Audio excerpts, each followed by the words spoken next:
বর্তমান মৌসুমে বাজারে প্রচুর পরিমাণে আমড়া পাওয়া যায়। এটা অত্যন্ত পুষ্টিগুণ সমৃদ্ধ একটি ফল। এই ফলে প্রচুর পরিমাণে ভিটামিন সি এবং বিটা ক্যারোটিন থাকায় আমাদের দেহে অ্যান্টিঅক্সিডেন্ট সমৃদ্ধ করে এবং দীর্ঘস্থায়ী রোগের ঝুঁকি কমাতে সাহায্য করে।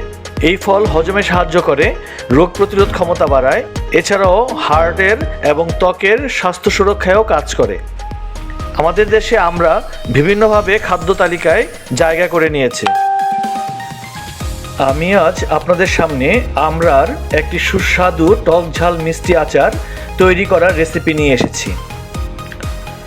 এই আচার তৈরি করার জন্য 1.5 কেজির মতো আমড়া নিয়ে এগুলোকে খোসা ছাড়িয়ে ভালোভাবে ধুয়ে নিয়েছি। এরপর ছোট ছোট টুকরো করে মূল অংশগুলো নিয়ে আটিগুলো ফেলে দিয়েছি। একটি প্যানের মধ্যে 1 মগ পানি নিয়ে তার মধ্যে অল্প পরিমাণ লবণ মিশিয়ে পানি বলক আসা পর্যন্ত অপেক্ষা করছি। পানি ভালোভাবে ফুটে গেলে টুকরো করা আমড়াগুলো ওই ফুটন্ত পানিতে ঢেলে দিয়ে একটি ঢাকনা দিয়ে ঢেকে দিব।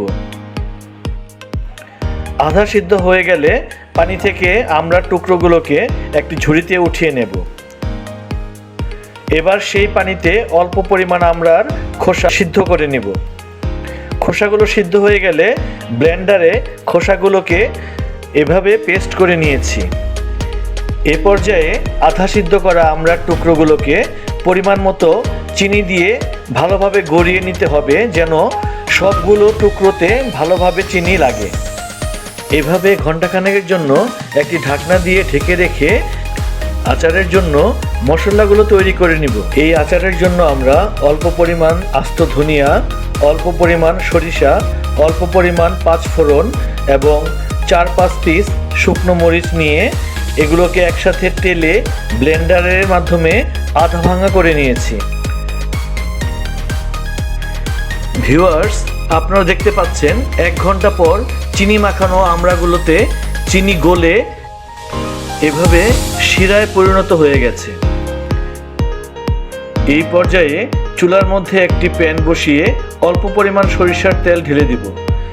তেল হালকা গরম হয়ে আসলে চিনির দ্রবণ মিশ্রিত আমড়ার টুকরোগুলো ঢেলে দিয়ে মাঝারি আঁচে জাল দিতে থাকব।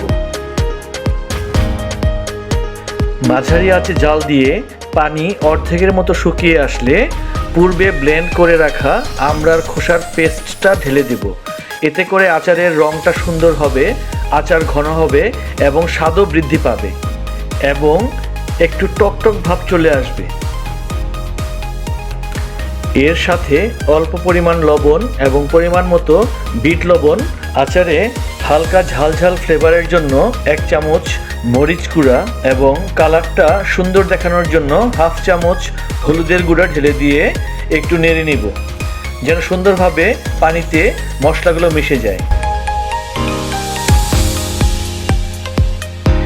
এ পর্যায়ে একটু ভিনেগার দিয়ে নেব, যেন এটা অনেক দিন পর্যন্ত সংরক্ষণে রেখে খাওয়া যায়।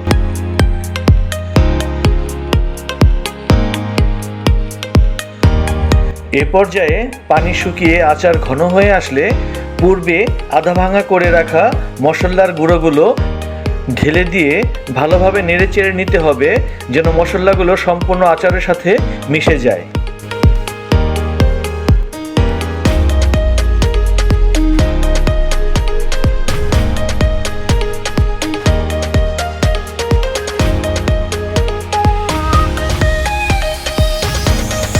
একটু ঘন হয়ে আঠালো ভাব চলে আসলে এটা একটা প্লেটে নামিয়ে নিয়েছি।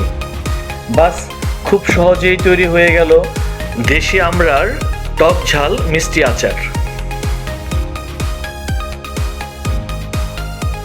Thank you for watching.